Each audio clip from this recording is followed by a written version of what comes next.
માંગીશ કે TRP game zone 2021 થી ગેરકાયદેસર રીતે ધમધમતું હતું, તો સ્ટેન્ડિંગ કમિટીના ચેરમેન તમે હતા, ત્યારે તમારા ધ્યાન ઉપર ન આવ્યું? આ ટીઆરપી ગેમ ઝોનની જે દુર્ઘટના થઈ છે એ આપના માધ્યમથી મારા ધ્યાન ઉપર આવે છે કે 2021થી ધમધમતો હતો.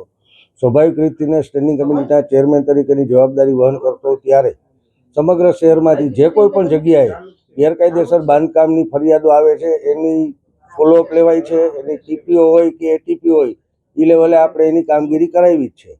આ ગેમ ઝોન બાબતે મારી પાસે કોઈ પણ જાતની રજૂઆત નથી આવી ને મારા ધ્યાન ઉપર પણ નહોતું.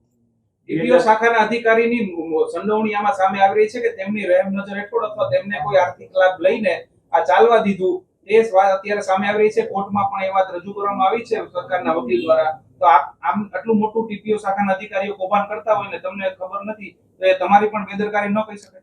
જે જગ્યાએ મારા ધ્યાન ઉપર આવ્યું છે ત્યારે તમે મને 15 વર્ષથી કોર્પોરેશનમાં કામ કરતા જોવો છો, એક પણ અધિકારીને ક્યારેય મેં છાવરા નથી અને એક પણ બાબતમાં કોઈ પણ સામાન્ય માણસે મારી પાસે ફરિયાદ લઈને આવ્યો ત્યારે એ અધિકારીને એ માણસની હાજરીમાં બોલાવીને સૂચના આપેલી.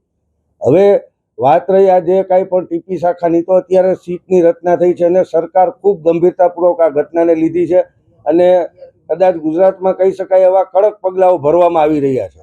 સાથોસાથ આ બધા અધિકારીઓની એસીબી દ્વારા પણ તપાસ થઈ રહી છે.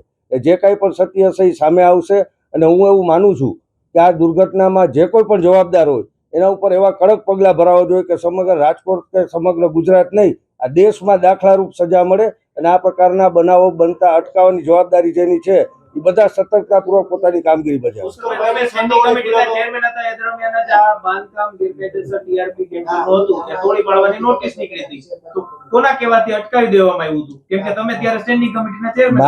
મારા ધ્યાન ઉપર કોઈની આમાં ભલામણ હોય એવું નથી અને આપના માધ્યમથી પણ હું જણાવવા માંગુ છું કે આમાં મેં કોઈ ભલામણ કરી એવું ધ્યાન ઉપર આવે તો ફક્ત રાજકારણ છોડી દઈશ એટલું નહીં, પણ મારા ઉપર પણ કાયદેસરના પગલાં ભરવામાં આવે અને સખતમાં સખત સજા મળવી જોઈએ એ હું બહુ સ્પષ્ટપણે માનું છું.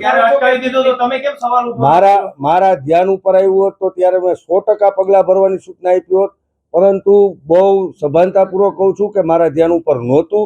સ્ટેન્ડિંગ કમિટીના ચેરમેનની જવાબદારી મારી બનતી હોય ત્યારે મારી ઓફિસમાં આવતા કોઈ પણ પ્રશ્નો હોય એને મેં ગંભીરતાપૂર્વક લીધા છે.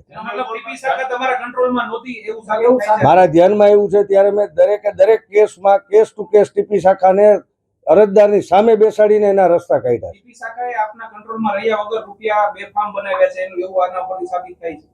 હવે ઈ તો ટીપી શાખાના એસીબી ના બધી તપાસ પૂર્ણ થાય ત્યારબાદ આપણને સત્ય ધ્યાન ઉપર આવશે. સત્તાધીશોને બેસાડવાનો મતલબ શું? જો અધિકારીઓ તો ખાલી અધિકારીઓથી કોર્પોરેશન ન ચાલે, અધિકારીથી કોર્પોરેશન ન ચાલે એટલા માટે પાછલા 15 વર્ષમાં તમારા બધાના માધ્યમથી ને તમે એના સાક્ષી છો કે જે કોઈ પણ જગ્યાએ અધિકારીએ ક્યાંય સાચા ખોટું કર્યું હોય કે ક્યાંય ક્ષતિગ્રસ્ત કામ કરી થતું હોય ત્યાં અમે એના ઉપર સખત પગલાં ભર્યા છે અને આ બનાવમાં પણ સરકાર ખૂબ ગંભીરતાપૂર્વક કામ કરે છે. 7 અધિકારીને સસ્પેન્ડ કર્યા છે, આઈએસ આઈપીએસની બદલીઓ કરી છે અને સુભાષ ત્રિવેદી જેવા પ્રમાણિક અધિકારીને સીટના વડા બનાવીને ખૂબ ગંભીરતાથી આની તપાસ થઈ રહી છે અને કડકમાં કડક પગલાં ભરવામાં આવી રહ્યા છે. 2023માં એમડી સાગઠિયાને કાયમી ટીપીઓ બનાવવામાં આવ્યા ત્યારે કોઈ વાંધો ઉપાડ્યો તો કઈ રીતના કઈ પ્રોસેસથી તમે એને?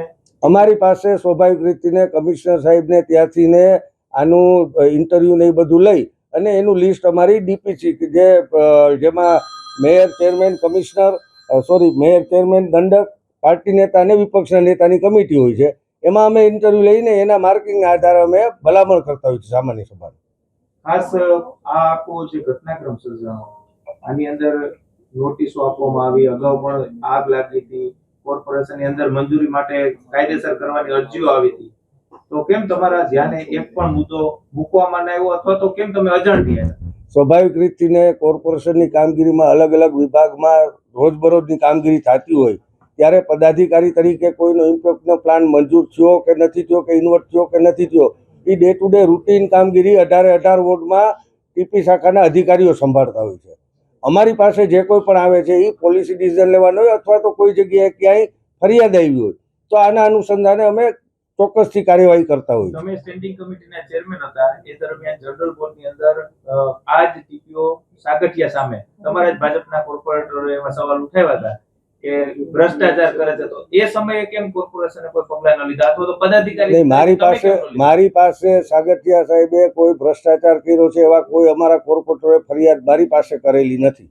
આપની પાસે માહિતી હશે, મારી પાસે કોઈ જનરલ બોર્ડની અંદર જનરલ બોર્ડમાં રૂટીન પ્રશ્નોની ચર્ચા થઈ હશે. મારી પાસે વ્યક્તિગત કોઈએ આવીને કોઈ ભ્રષ્ટાચારની ફરિયાદો મારી પાસે અમારા એક પણ કોર્પોરેટર નથી કરી. આટલું બધું ભાઈ હાલતું હતું તો કોઈને ખબર જ નહોતી એટલા વર્ષથી આ બધું. એટલે ચાલતું તો એ જ કહું છું કે રૂટીનમાં કોઈ જગ્યાએ બાંધકામ થાય છે, એને નોટિસ આપવામાં આવી છે કે એને ફાયર એનઓસીની નોટિસ, આ રૂટીન કામગીરી છે. સમગ્ર રાજકોટના 18 વોર્ડમાં ટીપી ડિપાર્ટમેન્ટ, ફાયર ડિપાર્ટમેન્ટના જે કાંઈ સ્ટાફ હોય એ રૂટીન કામગીરી કરતા હોય છે. કોઈ પણ નવી ટીપી બને ત્યારે ભાજપના નેતાઓ જ આજુબાજુમાં જગ્યાઓ લઈ લે, આવા પણ પુરાવાઓ ક્યાંક રજૂ કરવામાં આવ્યા છે એસઆઈટી. આવું કોઈ અમારા ધ્યાનમાં નથી. અને ટીપી બનતી હોય છે એ તો જાહેરમાં એના ઈરાદા જાહેર કરે ત્યારે સ્ટેન્ડિંગમાં અને જનરલ બોર્ડમાં આની મંજૂરી થતી હોય છે. કોઈ પાછલા બેને છાને ખૂણે કામગીરી કરવાની થતી હોય. જાહેર થાય એ પહેલાની વાત છે. આ જગ્યાએ ટીપી બેસાડવી છે એ પહેલા જ જમીનો લઈ લેવામાં આવતી. સ્વાભાવિક રીતથી ને અમારી પાસે જ્યારે પણ ટીપીનો ઈરાદો જાહેર કરવાનો આવે ત્યારે આવે છે. આ રૂટીન કામગીરીમાં કોઈ ટીપી બનાવી કે ન બનાવી એ નિર્ણયો સ્ટેન્ડિંગ કમિટીમાં કે જનરલ બોર્ડમાં નથી થતા હોતા. સામાન્ય બાંધકામ થતું હોય છે તો કોર્પોરેશન દ્વારા તોડી પાડવામાં આવતું હોય છે. એક નાનો માણસ પોતાની છત બહાર પાડે પણ તો પણ તોડી પાડવામાં આવતું હોય છે. આ તો આવડું મોટું આવ્યું ને તમારા ધ્યાન ઉપર ન આવ્યું તે મોટી વાત કહેવાય. ઇમ્પેક્ટ ફી ભર્યા વગર એક નાનકડો રવેશ બહાર ચણી લે છે એ પણ થોડી આ બધું કામ આપ કહો છો એમાં સ્વાભાવિક રીતે એ જે તે વિભાગમાં ઇન્વોલ્વ કરી અને એની કામગીરી કરતા હોય છે.